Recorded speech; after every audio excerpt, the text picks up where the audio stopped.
presentar ahora entonces a Horacio Bafico, que es economista, egresado de la Facultad de Ciencias Económicas y Administración de la Universidad de la República Oriental, UDILAR, y docente de la ORT, de la OR. Actualmente se desempeña como asesor del director de la Oficina de Planeamiento y Presupuesto, OPP. Fue representante de Uruguay ante el directorio del Banco Mundial. Asimismo se desempeñó como director de asesoría macroeconómica y financiera del Ministerio de Economía y Finanzas, así como asesor de distintas cámaras empresariales del Uruguay. Adelante, Horacio, entonces, con su análisis de la economía del Uruguay en el año 2021. Buenas noches a todos. Noche acá en Uruguay, será tarde en los otros países. Un honor estar participando en este evento de la Fundación Thomas Jefferson. Un agradecimiento a Eneas. Y te voy a pedir si me puedes permitir compartir pantalla, que tengo una presentación que acá mismo está. Adelante. Ahí está. Y voy a hablar brevemente de cómo está la economía uruguaya y qué perspectivas tenemos. Y también hacer previamente una breve introducción, porque así como en Ecuador se están preparando para elecciones que aparentemente ganaría, como dijo el antecesor, el candidato del bien, en Uruguay asumió este año un nuevo gobierno. Después de 15 años de gobierno de izquierda, asumió un gobierno conformado por una coalición no de izquierda, que venía con una serie de cambios propuestos para superar un quinquenio de estancamiento que sufrió la economía y que en parte se fueron suspendidas o frenadas porque nos irrumpió el coronavirus. Pero eso no quita que el espíritu y el talante de emprender las reformas persista, y de hecho algunas ya se están empezando a llevar a cabo. Pero para eso quiero ubicarlos un poco en dónde estamos parados y ver que voy a ir brevemente. Acá hay una evolución del PBI de la economía uruguaya en lo que va del siglo, desde el año 2000 hasta nuestros días, y ahí se ve claramente que después de la crisis de los primeros años, que en mayor o menor medida sufrimos todos los países, a partir de más o menos del año 2003-2004 hay un crecimiento muy fuerte, de los más grandes de la historia, en particular de Uruguay, apuntalado por un contexto internacional que debe haber sido de los más fabulosos que vivió la economía uruguaya, sin duda, a lo largo del último siglo. Se alinearon todos los astros favorables, muy buenos precios de exportación para lo que es la estructura productiva del país, tasas de interés muy bajas en el mundo y eso financiamiento barato para el país, un contexto regional, Uruguay depende mucho de lo que le pase a sus vecinos, también favorable, y eso hizo que el país, más o menos entre el año 2003, 2004, hasta el año 13-14, haya experimentado tasas de crecimiento muy altas para lo que es la historia de Uruguay. La tasa promedio de crecimiento de la economía uruguaya, por más que todos los economistas y positivamente aspiremos a que sea un 3% la tasa de largo plazo, no llegamos, pero tomémosla como una tasa de largo plazo. Como ven ahí, en esos años se creció al doble. Claramente, hacia el año 2013, la situación se revirtió, empezaron los cambios o los anuncios de posibles cambios en la Reserva Federal, ya el impulso de las materias primas no fue el mismo, los países vecinos no impulsaron tanto y la economía se fue quedando. Y de hecho, desde el 15 al 19 prácticamente no se creció o se creció muy poco.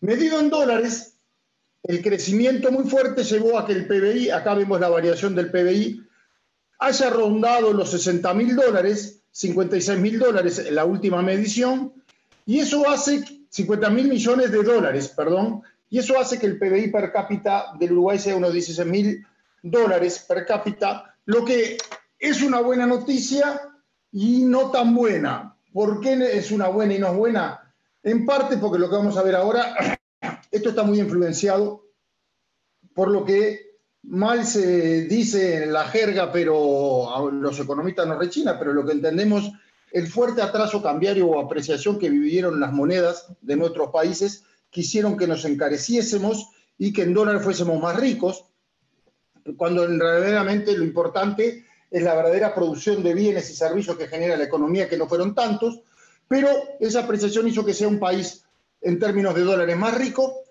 Pero por otro lado, y lo estamos viviendo ahora, el ser un país de ingresos medios altos, se nos dificulta acceder al financiamiento en momentos como el actual de crisis de coronavirus, que los organismos multilaterales nos tienen ahí, por ser buenos, entre comillas, no tenemos tanto acceso al financiamiento. Acá estoy mostrando ese tema que yo les decía de encarecimiento de la economía uruguaya, que es uno de los problemas grandes que tiene. Ahí hay definiciones del tipo de cambio real. A la izquierda es una comparación extrarregional, o sea, sacando Brasil y Argentina, y a la derecha es la región que es Brasil y Argentina. De vuelta, porque Uruguay está muy relacionada, estrechamente relacionada a la economía uruguaya con la de nuestros vecinos. Se ve que, bueno, hay un salto muy importante al principio del siglo, pero eso es fruto de la salida de la crisis. Toda salida de crisis con tipo de cambio fijo provoca devaluaciones muy abruptas, que hace que el país se abarate artificialmente, los famosos overshooting, pero como vemos, la línea amarilla sería el promedio del periodo, y frente al resto del mundo, Uruguay estaría recomponiéndose, después de haber tenido un problema de encarecimiento relativo, pero frente a la región tenemos problemas. De hecho, si no fuese porque tenemos el coronavirus y porque Argentina pasa a uno de estos momentos una situación económica complicada, seguramente, si hubiera sido una temporada normal, este verano hubieran venido muchísimos argentinos a veranear al Uruguay. Pero lamentablemente no va a poder ser así. Parte de este encarecimiento tiene que ver con la política monetaria y lo que ha pasado con la inflación en el país. Y hago un paréntesis, estoy contando un poco lo que era el Uruguay que se recibió al 1 de marzo, cuando asumió la nueva administración, para después ver los cambios que se quisieron implementar en todas estas áreas. Uruguay viene implementando desde hace años, o venía implementando una política de metas de inflación, en la cual se fijó en este periodo básicamente el seguimiento de los agregados monetarios. Y esas dos líneas amarillas era el rango de meta de inflación, que estaba entre un 3 y un 7, y el 5 sería la meta de inflación. Claramente, como ven, la inflación prácticamente, el objetivo nunca se alcanzó, y eso es porque el país tiene una serie de rigideces y arreglos institucionales perversos en materia de competitividad e inflación, fundamentalmente en materia de políticas salariales. Acá en Uruguay los salarios se fijan a través de negociaciones colectivas en los consejos de salarios, y los aumentos que se vinieron dando desde el año, en este periodo concreto, pero un poco de antes, consistentemente siempre estuvieron rondando entre el 8 y el 10%. Claramente, aumentos salariales nominales de 8 o 10% con una meta de inflación del 5% es totalmente inconsistente. O el país tiene una productividad fenomenal, cosa que es imposible, creo que ni China lo pudo lograr en sus mejores momentos, o eso se te tiene que transmitir en inflación. De lo contrario, era una crisis económica fenomenal. Y el otro gran problema que afectaba a la competitividad, parecido al que sufre Argentina, es que el gasto público en Uruguay tiene vida propia. Como dice acá, ahí se ve que en términos del producto, en la última década se creció, no 8, no 10, pero unos 9, 8 puntos, y acá pasa un poco de todo. Hay mayor aumento de funcionarios públicos, hay mayores aumentos salariales, pero en particular un gran problema que arrastra Uruguay es el tema de la seguridad social, que es un problema mundial, con envejecimiento de la población, y a su vez, por lo que dijo Kachanowski hace un rato, que una posible salida que podría tener el gobierno sería licuar las pasividades. Bueno, esas políticas Uruguay las implementó en los años 70 y 60 y hasta los 80, resultado una pérdida de poder adquisitivo muy fuerte. Resultado de eso, las organizaciones de pasivos se organizaron, juntaron firmas, provocaron un plebiscito y desde el año 89 en la Constitución está establecido que las pasividades en Uruguay no pueden subir menos de lo que suben los salarios promedio de la economía, lo cual, siendo el componente más alto del gasto, es el más rígido porque la Constitución lo mandata.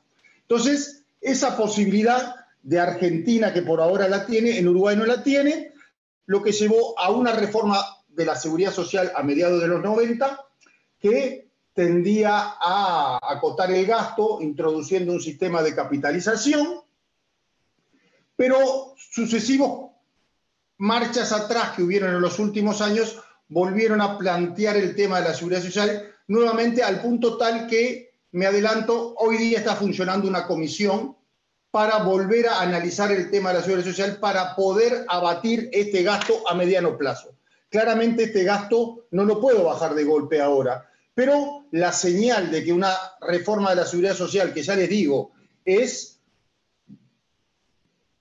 entre un tercio, un 30% del gasto público, abatirlo a mediano plazo es una señal muy, muy, muy importante.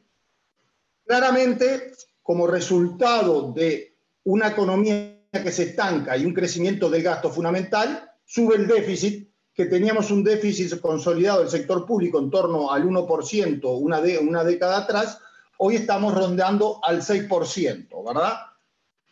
En términos de dólares, el déficit anda por los 3.000 millones de dólares. Es un déficit muy, muy grande para una economía, como habíamos visto, que tiene un PBI de 56.000 millones de dólares. Y esto repercute en el incremento de la deuda, ¿verdad? La deuda que ha ido creciendo en los últimos años para financiar a ese déficit creciente, ya está alcanzando niveles que son relativamente preocupantes. Está una deuda bruta en torno a los 33.000 millones de dólares y una deuda neta en 29.000 millones de dólares, que en términos del producto está en torno a un 60%, y eso es problemático, porque para Uruguay una de las ventajas o puntos positivos que ha tenido desde aquella reforma de la seguridad social que yo les dije a mediados de los 90, fue que obtuvo el grado de inversor. Lo perdió transitoriamente con la crisis de principio del siglo, pero volvió a recuperar. Pero esta evolución de la deuda está haciendo que el grado inversor esté en discusión. Y aquí estamos viendo, ¿verdad?, que la deuda, estamos en algunas calificadoras, en algún escalón un poquito para arriba, pero en particular Fitch nos tiene en situación de perspectiva negativa. Y me preocupa un segundito, que la batería se me está acabando, no me había dado cuenta que estaba ahí. Discúlpenme. Bueno, entonces, con ese panorama que yo les decía, la ubicación de un país, una economía estancada, con un déficit creciente, una inflación que no convergía al rango y dificultades o peligro de perder el grado inversor, asume un nuevo gobierno con una serie de reformas importantes que tiene en cartera. La primera es revertir la situación de estancamiento y lograr el crecimiento, pero para lograr el crecimiento hay que lograr las condiciones de que todas las fuerzas que atentan contra la competitividad se empiecen a revertir, y para eso el primer punto es a una política fiscal austera, acompañado de una serie de reformas estructurales que con distinto nivel de avance y de grado se espera que permitan revertir esta tendencia de estancamiento económico de los últimos años. Un tema muy importante era, como yo les decía, era un presupuesto austero, en el sentido de que en la ley de presupuesto, que ya tuvo a sanción en diputados, pasó a senadores, tuvo una aprobación, pero con algunos cambios vuelve ahora a diputados, pero prácticamente va a salir, y en términos generales no va a cambiar gran cosa del espíritu de la ley original. Establece que el gasto corriente, en términos generales, se congela a los niveles del año pasado, con algunas partidas muy especiales, temas de educación, algunos niveles de inversión en algunas áreas particulares, pero se frena el incremento del gasto, que como yo les decía es muy, muy importante. Se conformó una comisión multisectorial y multipartidaria para estudiar una reforma a la seguridad social, en el entendido de que los niveles de gasto en seguridad social son muy, muy altos, y se están analizando distintas propuestas. Esa comisión tiene 6 meses para elaborar una propuesta que el gobierno la asumirá o no para presentar un proyecto de ley. estamos más o menos a mitad de ese tiempo. Se han emprendido otra serie de reformas en materia de políticas de crecimiento, en materia de combustibles. Uruguay tenía los combustibles más caros de la región. Se conformó una comisión de expertos que hizo una propuesta al gobierno para empezar a abatir esos precios. Se han tomado medidas de carácter tributario para darle beneficios a las inversiones. Entonces, ese paquete apuntaba a una economía, o por lo menos a restarle trabas a la inversión productiva para que retome su crecimiento. Obviamente hay problemas y rezagos, y en esta tendencia a una mejora vino la pandemia, que la pandemia obligó a un gasto, no voy a decir excesivo, pero a un incremento del gasto para atender una serie de necesidades urgentes que está sufriendo toda la población. Lo bueno y que quedó muy claro es que, a diferencia de otros gastos, es que estos gastos para atender a la pandemia, que están focalizados en asistencias a la seguridad social, no pasividades, sino para atender seguros de desempleo, transferencias directas a los hogares de menores ingresos, diferimientos impositivos, garantías crediticias que otorgó el Estado, etcétera, se están registrando en cuentas aparte.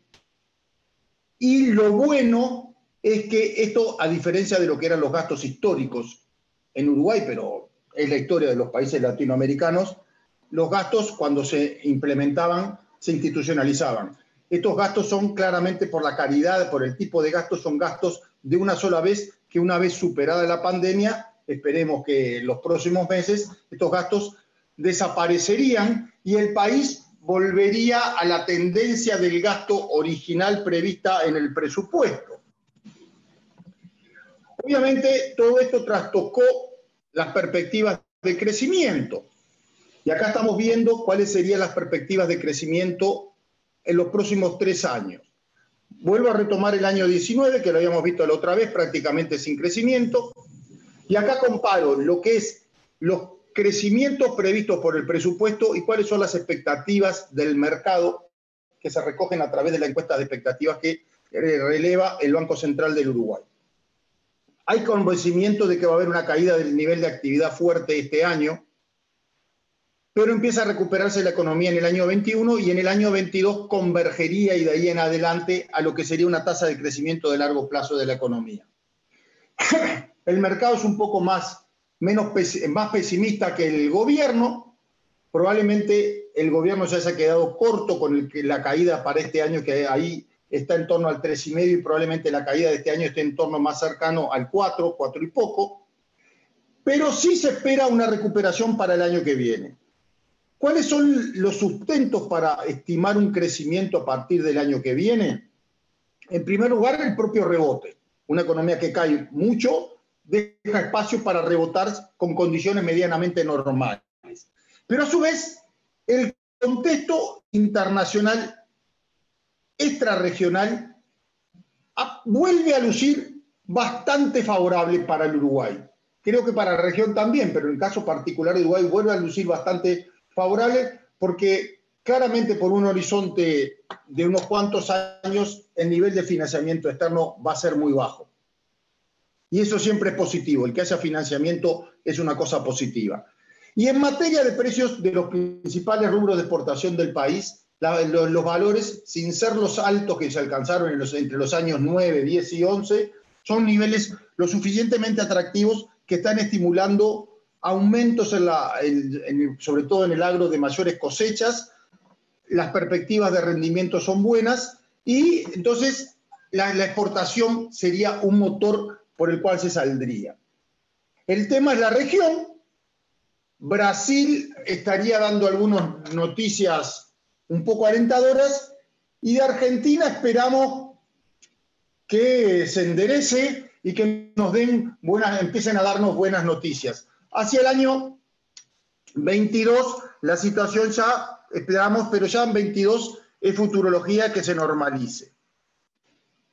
Con las proyecciones de crecimiento y con ese gasto que decíamos que se congeló el gasto corriente en términos reales a los niveles del año 19, se estima que el déficit iría cayendo y se alcanzaría un 2,5. Esta es una aspiración y el 2,5 sería un nivel de déficit tal que a ese momento nivelaría la deuda en niveles sostenibles y que no habría mayor aumento y mayor incremento del peso de la deuda. Es un tema complicado, hoy día se aprobó porque fue un año especial. No sé si ustedes conocen cómo es la realidad de los presupuestos en Uruguay. En Uruguay se establece un presupuesto quinquenal que lo elabora el primer año que asume cada gobierno, o sea, empieza a regir en el segundo año de cada gobierno, y por lo tanto el primer año de todo gobierno es el último año del presupuesto del gobierno anterior.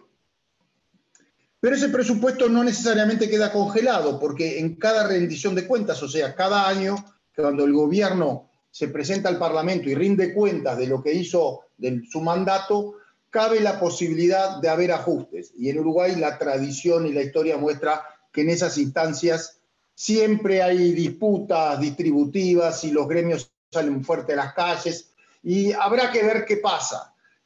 En los números hoy la idea es abatir fuertemente ese déficit y lograr que el país, con un peso menor del Estado, que no impacte tanto en la competitividad, que no obligue a aumentar los impuestos, genere las condiciones de competitividad adecuadas para que vuelva la inversión y se vuelva a crecer.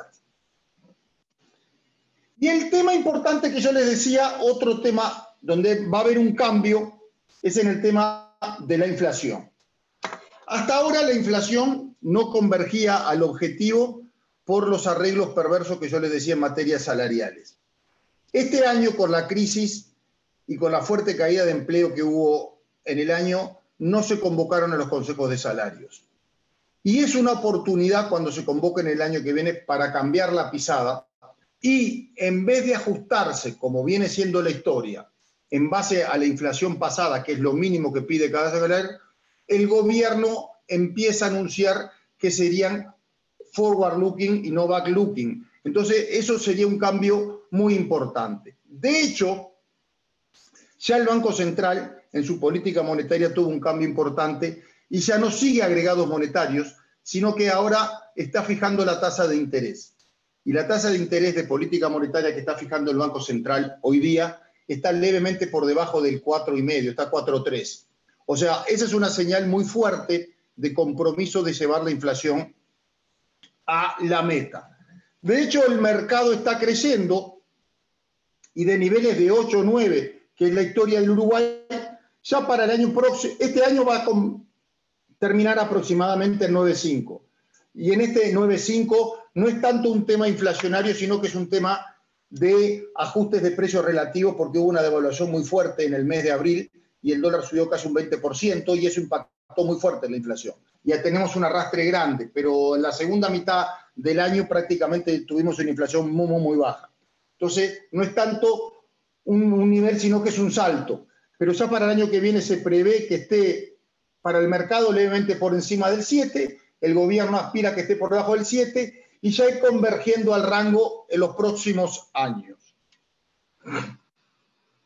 Bueno, un poco brevemente les conté lo que está pasando en Uruguay. Hay expectativas, como yo les decía, en que las reformas se puedan implementar y todo esto tiene que, se sustenta también que esta incertidumbre que tenemos en nuestros países, que con la llegada de la vacuna, a partir del segundo trimestre del año que viene, empecemos a normalizarlos todos. De mi parte ha sido un placer y muchas gracias a ustedes.